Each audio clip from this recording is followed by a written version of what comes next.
Good morning, students. The next topic is deductions allowable from business income, or what are the expenses allowed to be deducted. Expressly allowed expenses. That deals with section 30 to 37. Section 30 മുതൽ 37 വരെ പറയുന്നത് ഏതൊക്കെ എക്സ്പെൻസുകളാണ് ഒരു അസസിയുടെ profit and loss അക്കൗണ്ടിൽ നമുക്ക് allow ചെയ്ത് കൊടുക്കാവുന്നത്. According to income tax authorities, what all are the expenses allowed to be deducted from the business income of an assessee. അപ്പോൾ നമ്മൾ നോക്കുമ്പോൾ ഇന്നലെ ഞാൻ ക്ലാസ്സിൽ പറഞ്ഞിരുന്നു, അക്കൗണ്ടിങ് കോൺസെപ്റ്റ് പ്രകാരം ഒരു അസസി അയാളുടെ profit and loss account prepare ചെയ്ത് വെച്ചിട്ടുണ്ടോ. ആ പ്രോഫിറ്റ് ആൻഡ് ലോസ് അക്കൗണ്ടിൽ നിന്ന് ഡെബിറ്റ് ചെയ്തേക്കുന്ന എക്സ്പെൻസിൽ ഏതൊക്കെ നമുക്ക് അലോ ചെയ്യാം, ഏതൊക്കെ അലോ ചെയ്യാൻ പാടില്ല എന്ന് പറയുന്നത്.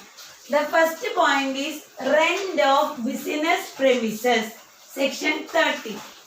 Suppose our business is carried on in a rented premises. The rent of that building which is used for business is fully allowed as deduction. But if the business is done in an owned premises, it cannot be deducted. നമ്മുടെ സ്വന്തം ബിൽഡിങ്ങിലാണ് business conduct ചെയ്യണമെന്നുണ്ടെങ്കിൽ നമുക്ക് deduct ചെയ്യാൻ പാടില്ല. പക്ഷേ റെന്റിന് എടുത്തിട്ടുള്ള ബിൽഡിങ്ങിലാണ് business നടത്തുന്നതെന്നുണ്ടെങ്കിൽ അതിന്റെ റെന്റ് ഫുള്ളായിട്ട് നമുക്ക് എന്ത് ചെയ്യാം, ബിസിനസ് ഹെഡിൽ ഡിഡക്ട് ചെയ്യാവുന്ന എക്സ്പെൻസ് ആണ്, അലോ ചെയ്യാവുന്ന എക്സ്പെൻസ് ആണ്. Tax, rate, repairs, insurance and other expenses of the building. ബിൽഡിങ്ങിന്റെ ലോക്കൽ ടാക്സ് അടയ്ക്കണത്, ബിൽഡിങ്ങിന്റെ റിപ്പയേഴ്സ്, പിന്നെ insurance of the building, rent, tax, local tax ആവാം, അങ്ങനെ കൊടുക്കുന്ന എക്സ്പെൻസുകളെല്ലാം all any other expenses of the business premises are fully allowed as deduction. Third one is expenses on other business assets.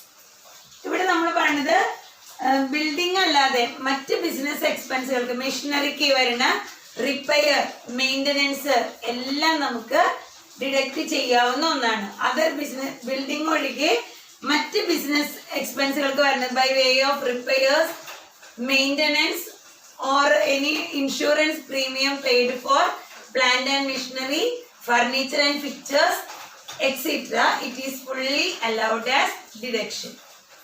Fourth point is depreciation on fixed assets, section 32.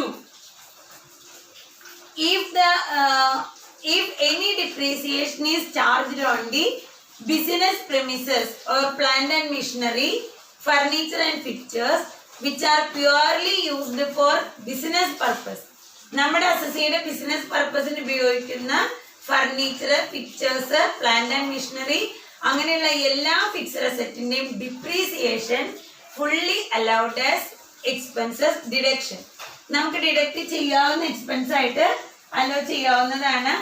But the depreciation amount is determined by the income tax authority.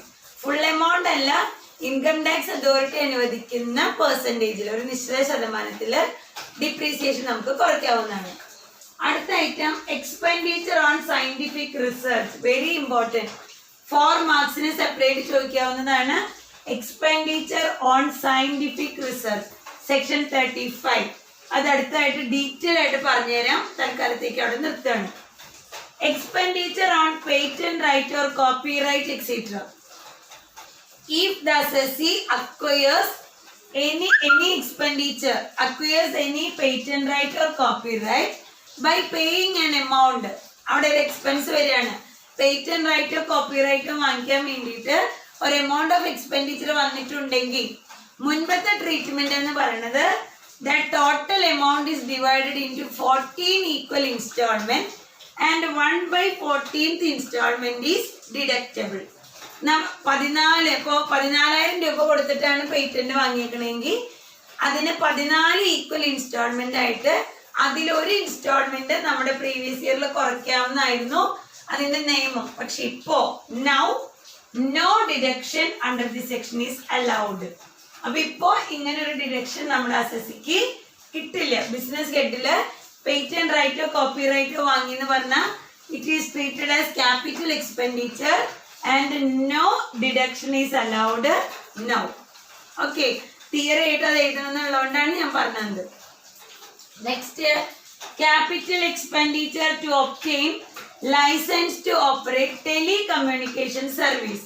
Telecommunication service നടത്താനുള്ള licence, ആ licence obtain ചെയ്യാൻ വേണ്ടി എത്രയെങ്കിലും ഒരു lump sum amount നമ്മുടെ assessee കൊടുത്തിട്ടുണ്ടെങ്കിൽ 100% of such amount is allowed as deduction. Full amount deduct ചെയ്യാവുന്നതാണ്. The next last one, expenditure on eligible projects. നമ്മുടെ income tax authorities അംഗീകാരം തന്നിട്ടുള്ള എലിജിബിൾ പ്രോജക്റ്റിന് വേണ്ടിയിട്ട് ഒരു ക്യാപിറ്റൽ എക്സ്പെൻഡിച്ചർ നമ്മുടെ അസസി വരുത്തിയിട്ടുണ്ടെങ്കിൽ അതും 100% എന്ത് ചെയ്യാണ്, നമുക്ക് ഡിഡക്റ്റ് ചെയ്യാവുന്നതാണ്. നമ്മുടെ അസസിയുടെ ബിസിനസ് ഇൻകം കാൽക്കുലേറ്റ് ചെയ്യുമ്പോൾ അത് അനുവദിച്ചു കൊടുക്കാവുന്ന എമൗണ്ട് ഓഫ് എക്സ്പെൻസ് ആണ്. ഇനി വെരി ഇമ്പോർട്ടൻ്റ് ആയിട്ടുള്ള ടോപ്പിക്, നേരത്തെ ഞാൻ പറഞ്ഞു ഡീറ്റെയിൽഡ് എക്സ്പ്ലനേഷൻ വേണം എന്ന് പറഞ്ഞിട്ടുള്ളതാണ് expenditure on scientific research. Scientific research എന്ന് പറഞ്ഞാൽ എന്താണ്? ഒരു പ്രോഡക്റ്റ് ഉണ്ടാക്കുന്നതിൻ്റെയോ ടെക്നോളജി അതിൻ്റെ ടെക്നിക്കലി ഉപയോഗിക്കുന്നതിൻ്റെയോ ഒക്കെ അതിൽ നമ്മൾ റിസർച്ച് കണ്ടക്ട് ചെയ്യണം. സയന്റിഫിക് റിസർച്ച് കണ്ടക്ട് ചെയ്യുകയാണെങ്കിൽ ആ റിസർച്ച് കണ്ടക്ട് ചെയ്യാൻ വേണ്ടി വരുന്ന എമൗണ്ട് ഓഫ് എക്സ്പെൻഡിച്ചറിനെയാണ് എന്തെന്ന് പറയുന്നത്, സയന്റിഫിക് റിസർച്ച് എക്സ്പെൻഡിച്ചർ എന്ന് പറയുന്നത്. അപ്പൊ അത് രണ്ട് രീതിയിലാണ് സയന്റിഫിക് റിസർച്ച് എക്സ്പെൻഡിച്ചർ ഉണ്ടാവുക. ഒന്ന്, research conducted by assessee himself. ആ റിസർച്ച് കണ്ടക്ട് ചെയ്യുന്നത് നമ്മുടെ അസസി തന്നെ, നമ്മുടെ ഓർഗനൈസേഷനിൽ തന്നെ, ബിസിനസ് പ്രെമിസസിൽ തന്നെ റിസർച്ച് കണ്ടക്ട് ചെയ്യണം. അതിന് വേണ്ടി വരുന്ന എക്സ്പെൻസ്. രണ്ടാമത്തെ, research conducted by other agencies. ഏതെങ്കിലും യൂണിവേഴ്സിറ്റികളോ കോളേജസോ അല്ലെങ്കിൽ നാഷണൽ ലബോറട്ടറികളോ അല്ലെങ്കിൽ സയന്റിഫിക് റിസർച്ച് ഉള്ള ബയോടെക്നോളജി ആയിട്ടുള്ള കമ്പനികളോ അങ്ങനെ ഏതെങ്കിലും ഔട്ട്സൈഡ് ഏജൻസി ആയിരിക്കും റിസർച്ച് കണ്ടക്ട് ചെയ്യുന്നത്. പക്ഷേ contribution made by the assessee. പക്ഷെ അതിലേക്ക് ഒരു സയന്റിഫിക് റിസർച്ച് കോൺട്രിബ്യൂഷൻ ആര് കൊടുക്കുന്നുണ്ട്, നമ്മുടെ അസസി കൊടുക്കുന്നുണ്ട്. അങ്ങനെ രണ്ട് രീതിയിൽ എക്സ്പെൻഡിച്ചർ വരാം. Research conducted by assessee himself, research conducted by other agencies. അപ്പൊ research conducted by assessee himself രണ്ട് രീതിയിലുള്ള എക്സ്പെൻസ് ഉണ്ടാകാം. റവന്യൂ എക്സ്പെൻസും ഉണ്ടാവും, ക്യാപിറ്റൽ എക്സ്പെൻഡിച്ചറും ഉണ്ടാവും. റവന്യൂ എക്സ്പെൻസ് പറഞ്ഞാൽ എന്താണ്? ആ റിസർച്ച് കണ്ടക്ട് ചെയ്യാൻ ആവശ്യമായിട്ടുള്ള റോ മെറ്റീരിയൽ പർച്ചേസ് ചെയ്യണം. ആ റിസർച്ച് കണ്ടക്ട് ചെയ്യുന്നതിൽ വർക്ക് ചെയ്യുന്ന എംപ്ലോയീസിന് എന്ത് കൊടുക്കണം? ലേബർ കൊടുക്കണം. ലേബർ ചാർജ് അല്ലെങ്കിൽ റെമ്യൂണറേഷനോ സാലറിയോ വേജോ കൊടുക്കണം. അങ്ങനെ വരുന്ന എക്സ്പെൻഡിച്ചറുകളെല്ലാം തന്നെ റവന്യൂ എക്സ്പെൻസ് ആണ്. അതേസമയം ക്യാപിറ്റൽ എക്സ്പെൻസ് വന്നാലോ, ആ റിസർച്ച് കണ്ടക്ട് ചെയ്യാനുള്ള ബിൽഡിംഗ് പ്രെമിസസ് വേണം, അതിലേക്ക് ആവശ്യമായിട്ടുള്ള എക്യുപ്മെന്റ്സ്, മെഷീനറി, ഓഫീസ് ഫർണിച്ചർ അതെല്ലാം വേണം. അപ്പൊ അതിന് വരുന്ന capital expenditure. So 100% of deduction is allowed whether it is revenue expense or capital expenditure. Full amount നമുക്ക് എന്ത് ചെയ്യാം, ഡിഡക്ട് ചെയ്യാം. രണ്ടാമത്തെ കേസിൽ അതർ ഏജൻസി ആണ്, പക്ഷെ നമ്മുടെ അസസി കോൺട്രിബ്യൂഷൻ കൊടുക്കണം. ആ കേസിൽ weighted deduction is allowed. Weighted എന്ന് പറഞ്ഞാൽ എന്താ, ആക്ച്വൽ എക്സ്പെൻഡിച്ചർ ഉണ്ടാകുന്നത് മാത്രമല്ല അതിനേക്കാൾ ഒരു വെയ്റ്റഡ് ഡിഡക്ഷൻ ആണ് കിട്ടുക. ഫോർ എക്സാമ്പിൾ കണ്ടോ, 150% ആണ് ഡിഡക്ഷൻ. 150% എന്ന് പറഞ്ഞാൽ 10,000 രൂപയാണ് സയന്റിഫിക് റിസർച്ച് എക്സ്പെൻഡിച്ചർ വന്നേക്കണം ആക്ച്വലി. എങ്കിൽ നമുക്ക് 15,000 രൂപ ഡിഡക്ട് ചെയ്യും. മനസ്സിലായോ? 150% എന്ന് പറയുന്നത് അതല്ലേ, 10,000 ആണ് ആക്ച്വൽ എക്സ്പെൻഡിച്ചർ നമ്മൾക്ക് വന്നേക്കണേ. അതിന്റെ 150% എന്ന് പറയുമ്പോൾ 15,000 രൂപ നമുക്ക് ഡിഡക്ട് ചെയ്യാൻ പറ്റും. അസസിക്ക് ബിസിനസ് ഹെഡിൽ നിന്ന് ഡിഡക്ട് ചെയ്യാം. എപ്പോഴൊക്കെയാണ് നോക്കിക്കോ. First one, contribution to any national laboratory. If any contribution made by the assessee to any national laboratory എന്തിനു വേണ്ടിയിട്ടാ, for conducting scientific research, 150% is allowed as deduction. രണ്ട്, contribution made to any university, colleges, etc. for conducting scientific research, 150%. Third one, contribution made to a company engaged in biotechnology. ബയോടെക്നോളജിയിൽ engaged ആയിട്ടുള്ള കമ്പനിക്ക്, അല്ലെങ്കിൽ or manufacture of any article or product, ഒരു പ്രോഡക്റ്റോ ആർട്ടിക്കിളോ manufacture ചെയ്യുന്ന കമ്പനിയിലേക്ക് scientific research contribution എന്ന് പറഞ്ഞിട്ട് നമ്മുടെ അസസി കൊടുക്കുന്നുണ്ടെങ്കിൽ അപ്പോഴും എത്ര കിട്ടും? 150% കിട്ടും. ഇനി ഇതല്ലാത്ത മറ്റേതെങ്കിലും ഒരു കമ്പനിയിലേക്ക് സയന്റിഫിക് റിസർച്ച് കോൺട്രിബ്യൂഷൻ എന്ന് പറഞ്ഞ് നമ്മളൊരു എമൗണ്ട് കൊടുത്താൽ, ബയോടെക്നോളജിക്കൽ ആയിട്ടുള്ള കമ്പനി അല്ല, അല്ലാത്ത മറ്റേതെങ്കിലും ഒരു കമ്പനിയിലേക്ക് കോൺട്രിബ്യൂട്ട് ചെയ്താൽ അവിടെ മാത്രം 100% ഡിഡക്ഷൻ. മനസ്സിലായോ? അതാണ് സയന്റിഫിക് റിസർച്ച്. അപ്പൊ രണ്ട് രീതിയിലുണ്ട്.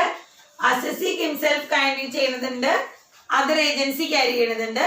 അസസി ഹിംസെൽഫ് ചെയ്യുന്നതിന് റവന്യൂ ആയാലും ക്യാപിറ്റൽ ആയാലും 100%, അതർ ഏജൻസി ചെയ്യുന്നതിന് വെയിറ്റഡ് ഡിഡക്ഷൻ ഉണ്ട്. National laboratory, university college, biotechnology കമ്പനിക്കൊക്കെ 150%, അതർ കമ്പനി ആണെങ്കിൽ 100%.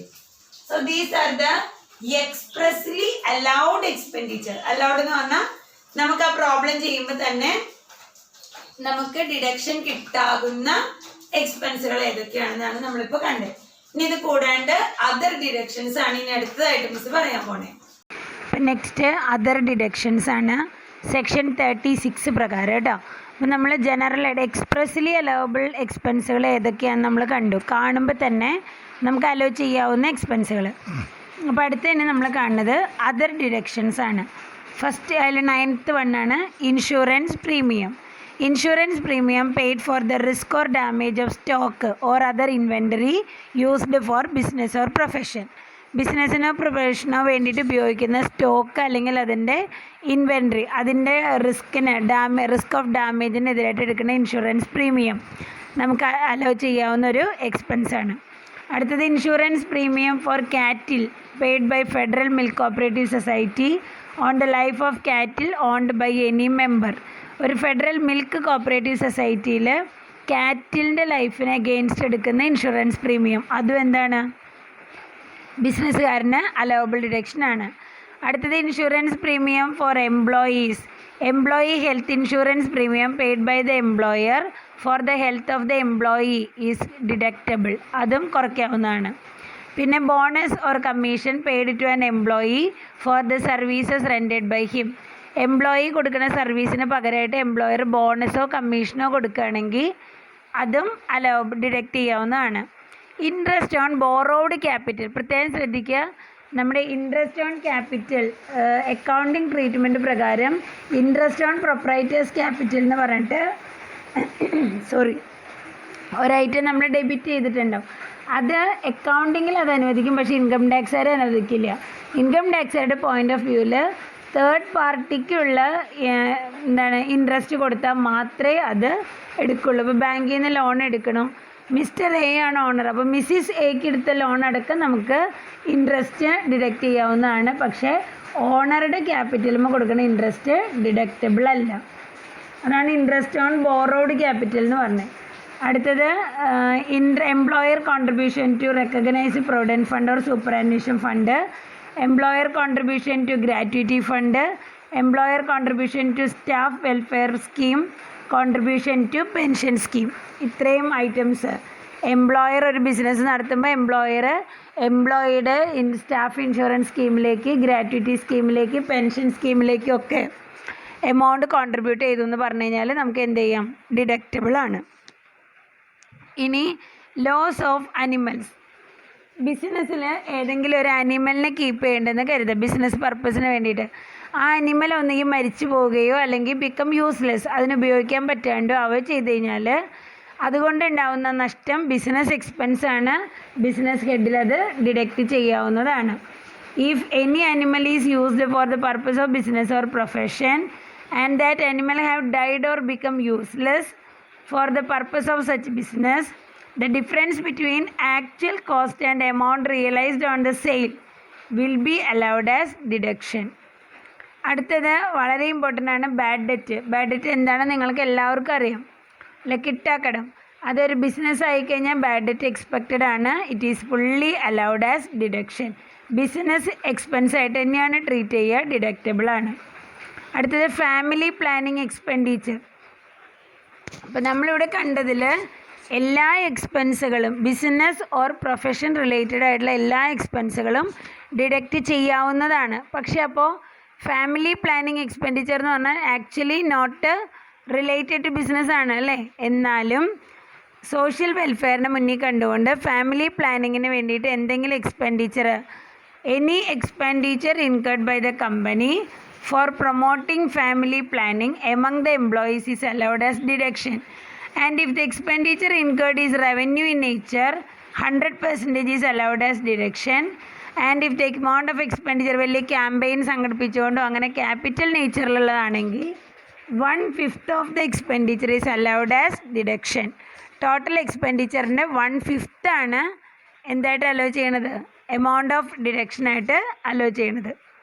അടുത്തത് security transaction tax or STT paid in connection with business.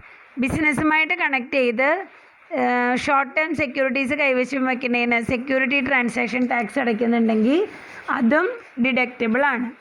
പിന്നെ എൻ്റർടൈൻമെൻറ്റ് അലവൻസ്, ബിസിനസ്സുകാർ ആ ബിസിനസ്സിനെ വളർത്താൻ വേണ്ടിയിട്ട് ആർക്കെങ്കിലും എൻ്റർടൈൻമെൻറ്റ് കൊടുക്കുന്നുണ്ടെങ്കിൽ ആ എൻ്റർടൈൻമെൻറ്റ് വരുന്ന എല്ലാ എക്സ്പെൻസും ഡിഡക്റ്റബിൾ ആണ്. ഇനി അഡ്വർടൈസ്മെൻറ്റ് എക്സ്പെൻഡിച്ചർ റവന്യൂ നേച്ചറിലാവാം, ന്യൂസ് പേപ്പർ ഇൻസ്റ്റലേഷനോ അങ്ങനെയൊക്കെ. റവന്യൂ നേച്ചറിലാണെങ്കിൽ 100% ഡിഡക്റ്റബിൾ ആണ്. ക്യാപിറ്റൽ നേച്ചറിലാണെങ്കിൽ നോ ഡിഡക്ഷൻ ഈസ് അലൗഡ്.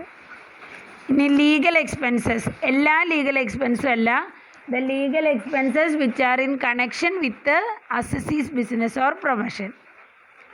അടുത്തത് expenses incurred for raising loan for business purpose.